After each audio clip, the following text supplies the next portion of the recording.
Les vraies voix Sud Radio, 17h-19h, Philippe Rossi. C'est le premier débat des vraies voix sur Sud Radio à 17h32 avec Françoise Degois, Philippe Bilger et Abdoulaye Kanté. Abdoulaye, il est super parce qu'en Pourquoi fait, je pense, si tu veux, que c'est un véritable appartement témoin de la police nationale. Oh. Tu vois, si tu veux acheter la police nationale, tu regardes Abdoulaye. Non, mais la police devrait l'embaucher dans un rôle de communication parce que Abdoulaye fait aimer la police. Moi, j'ai pas de problème, j'aime la police. C'est un très bon porte-parole. Dans ce climat actuel, je trouve qu'Abdoulaye fait partie des policiers. Attention, il y a le plexiglas qui s'abat sur vous, chère Françoise. C'est ça, c'est le sanitaire, ça. Je trouve que Abdoulaye, vraiment. C'est pas une violence policière. Non, il a rien fait, Abdoulaye. Il a rien fait. Non, mais vous comprenez ce que je veux dire, c'est que c'est bien. Il y a les caméras, c'est bon.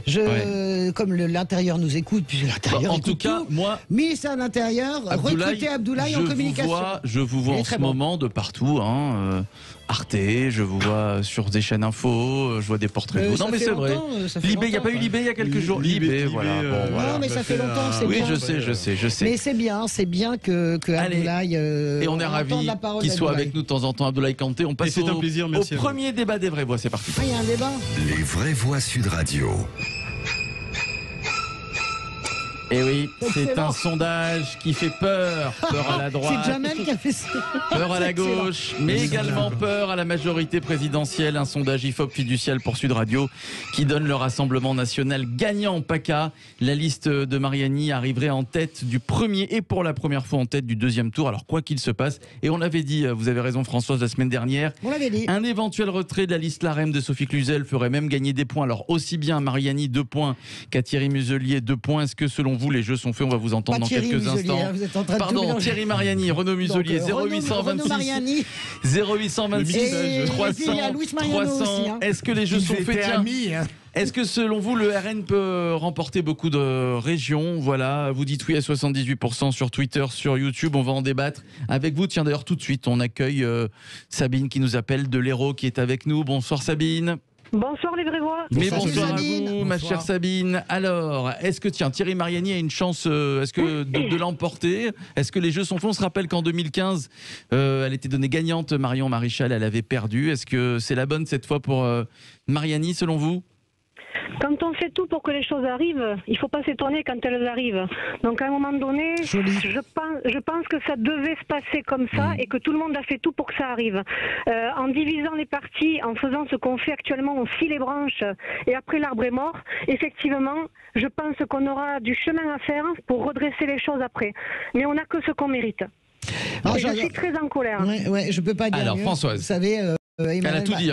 Elle a tout dit, Emmanuel Sabine. Macron veut être l'homme le plus riche du cimetière, je le redis, et à force d'être le plus riche, il creuse sa propre tombe, mais il creuse également la nôtre. Ce qu'il a fait, une espèce de coup de poker pervers en Provence-Alpes-Côte d'Azur, et ce qu'il est en train de faire dans les Hauts-de-France, eh bien, on l'a déjà dit mercredi, on n'a même pas besoin d'attendre le sondage, ça donne ce résultat. Je rappelle qu'en 2015, Marion Maréchal Le Pen n'est pas élue parce que Christophe Castaner retire sa liste.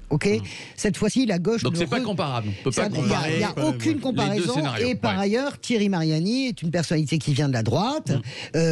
Quel est l'idiot qui a fait une telle fiche politique à Emmanuel Macron en pensant que ça pouvait fonctionner, en pensant que la politique c'est des additions. Ça ne fonctionne pas. Il y a bien longtemps que les partis sont plus propriétaires en plusieurs électeurs, et je trouve que la démarche d'Emmanuel Macron, ce qu'il montre pendant ces régionales, est d'un cynisme absolu. C'est très très inquiétant. Moi je suis très en colère parce que c'est presque à se demander s'il a absolument pas envie que le Rassemblement national gagne pour pouvoir avoir comme slogan unique et entier en 2022, moi ou le chaos. Regardez, elle est au bord du pouvoir, elle a déjà 2 régions, votez pour moi. Si c'est ça, eh bien, c'est indigne. Voilà. Alors, Philippe Bilger, avant d'avoir votre réaction, Philippe, j'aimerais vous lire le tweet de Marine Le Pen, hier soir, appelé Macron à la rescousse, comme l'a fait Renaud Muselier. Ça ne plaît pas aux électeurs, les Républicains, et on les comprend. Voilà ce qu'a tweeté Marine Le Pen. Donc Philippe venez Bilger. les Républicains. Donc venez les Républicains, voilà, ça voulait dire ça. Pour répondre à la question question de Sud Radio directement, les jeux ne sont pas forcément faits dès maintenant. Mais Françoise l'a dit, et on l'a dit depuis 15 jours, on l'a dit, la meilleure manière de faire gagner Mariani, c'était la pantalonnade, Castex, Muselier et le retrait et Cluzel. On savait on allait faire monter, évidemment, le score du Rassemblement national. Le seul problème, c'est de savoir si cette montée dans les sondages est liée à la pantalonnade récente et si elle va un petit peu s'apaiser dans la suite ou non. Et le troisième élément, je suis effaré de voir à quel point, par bêtise ou par arrogance, le pouvoir fait délibérément monter le Rassemblement national en évitant de lui opposer une contradiction politique forte, mais des injures ou des absurdités dont on perçoit presque physiquement que chaque jour, ça le fait augmenter. Et ce qui est terrible, c'est que c'est même pas subtil. Ce que vous dites, Philippe Bijard, c'est que c'est même pas fait subtilement de la part du gouvernement. C'est grossier. J'ai une explication, vous savez. Ou de la bêtise, ou de l'arrogance. Non, je ne crois pas. C'est la, comment dirais-je, oui, c'est en tout cas la réflexion à courte vue de Bruno Regis-Petit, qui, en son temps, fut un garçon fort sympathique, qui aimait beaucoup Mitterrand et qui conseille du matin au soir à Emmanuel Macron de trianguler comme Mitterrand en 86. En gros, fait monter le Rassemblement national pour affaiblir la droite. Ça a donné 86, vous vous souvenez, avec la proportionnelle, etc. Sauf que il faut être idiot pour penser comme ça, parce que nous ne sommes plus en 86. Et depuis, le Front National a été 2 fois en finale, comment dirais-je, de la présidentielle. Donc, mener ce genre de théorie fumeuse dans un bureau en disant, regarde Coco, on va trianguler, tu vas voir, ça va marcher du feu de Dieu. On est tous en train de passer à la trappe, je le dis, à cause de ce genre de conseils stupides, celui qui les donne et celui qui les écoute. Vraiment, j'ai une colère contre Emmanuel Macron, je vous le dis, j'assume en tant qu'éditorialiste. Moi, je fais partie des millions de gens qui ont voté pour lui au second tour pour barrer Marine Le Pen. Regardez-moi ce désastre à la fin de ce quinquennat. Regardez-moi ce champ de ruines. Voilà. Tiens, est-ce que vous voteriez pour lui au second tour en 2022 parce que beaucoup ont voté pour lui pour barrer la route à Marine Le Pen comme vous, mais beaucoup ne le feront pas. Je ne dis absolument rien de ce que je ferai. Je souhaite simplement ne pas être dans cette situation. J'espère que Emmanuel Macron ne passera pas le premier tour. Voilà, je l'espère, que ce soit grâce au candidat de gauche ou au candidat de droite. Mon souhait profond, c'est qu'il ne soit pas au second tour et qu'on ne soit pas obligé de se cogner cette affiche détestable qu'on veut nous imposer et que les Français ne veulent pas. Voilà. Abdoulaye. Le problème, c'est que, en parlant de cimetière, comme tu dis, François, c'est que, mais que fait l'opposition? C'est qu'aujourd'hui, malheureusement, c'est que quand on voit le président Macron qui en train de faire ses bisbises avec d'autres partis, notamment cette triangulation dont tu parles, etc. Mais aujourd'hui, c'est que, mais que fait l'opposition? Que fait cette gauche? Elle résiste, mais j'ai l'impression que non, c'est un champ de ruines. Mais c'est pas vrai. C'est un champ de ruines parce qu'aujourd'hui, c'est pas vrai.